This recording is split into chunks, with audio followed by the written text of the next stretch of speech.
चाहे डॉक्टर साहब हों, चाहे प्रोफेसर साहब हों, सारे के सारे लोग अपनी पत्नियों को महामंडित कर रहे थे। एक नया करवा चौथ का इतिहास लिख रहे थे कि अगर हमारी पत्नी ना होती, हमारे सुख दुख में शामिल ना होती, हमारी परेशानी के साथ हमारा साथ ना देती, आज हम झाड़ू पंजा लेकर नाली की सफाई कर रहे होते। इसका योगदान है कि हम इंजीनियर बन गए। हमारी पत्नी का योगदान है, इसने त्याग किया, बलिदान किया, हम प्रोफेसर बन गए।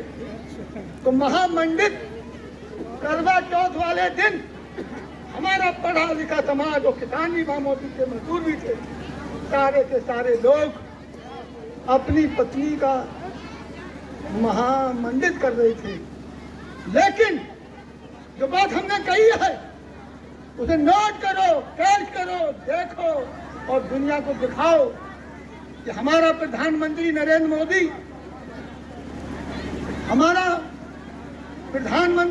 मोदी, करवा चौथ हर पत्नी की अपनी एक इच्छा होती है, हम चंद दर्शन कर लें और पति की महिमा का वर्णन कर लें।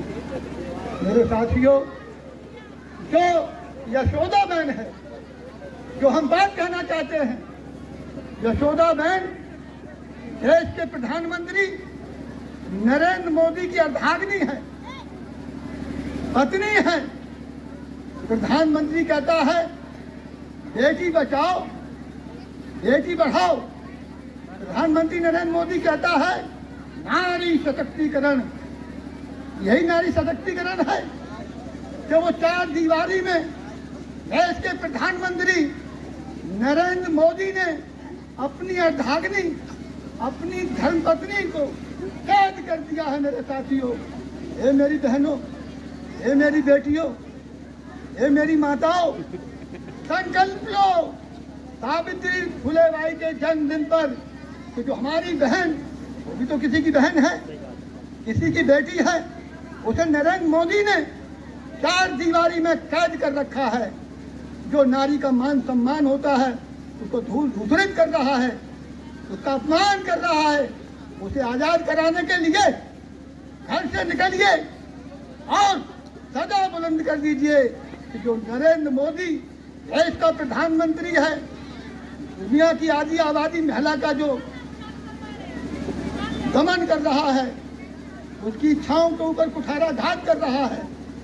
तो मेरे साथियों, मैं कहना चाहता हूँ 56 इंची की छाती, 56 इंची की छाती, जब कोई विदेशी राष्ट्रपति, प्रधानमंत्री भारत की धरती पर आता है, 56 इंची की छाती लेकर आता है और साथ में अपनी अर्धांगिनी, अपनी धर्मपत्नी को लाता है।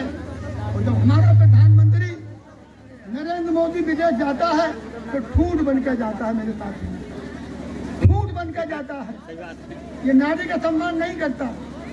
ये महिला सशक्तिकरण की बात करने वाला मोदी भारत का जाकर दुनिया भर में अपमान करता है। मैं आपसे अनुरोध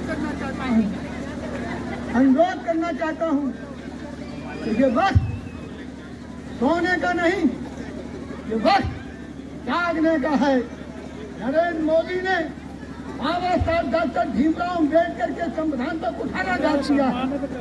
हमें आरक्षण बाबा साहब डॉक्टर भीमराव अम्बेडकर ने 40 साल के संघर्ष करने के बाद दिलाया। आज हमारे शरीर पे जो सूट है, गले में टाई है, हम अच्छा खा रहे हैं, अच्छा पी रहे हैं, अच्छी शिक्षा हासिल कर रहे हैं, ये सब बाबा साहब डॉक्टर भीमराव अम्बेडकर की देन है। मेरे साथियों, आरक्षण का मसला कोई नौकरी चाकरी का मसला नहीं, बल्कि शासन और प्रशासन में हिस्सेदारी का सवाल है।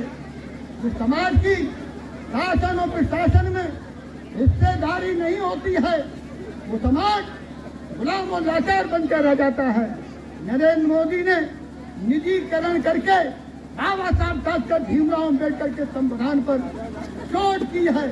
इसकी चोट इसके वोट को अपनी इसकी चोट बना दो।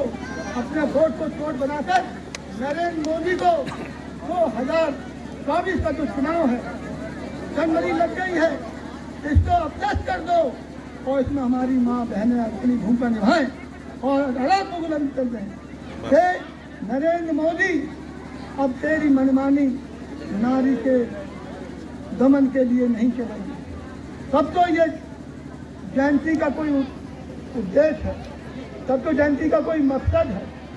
और अगर हमारी माँ बहनें अगर अपनी बहन को आज़ाद नहीं कराती, अपनी बेटी को आज़ाद नहीं कराती, अपनी पिता, तो वो भी तो किसी की बेटी है सौदा बहन, किसी की बहन है, वो चीख रही है, चिल्ला रही है, आवाज लगा रही है कि नरेंद्र मोदी नारी जात का सबसे बड़ा दुश्मन है, इसने हमें कैद कर रखा है।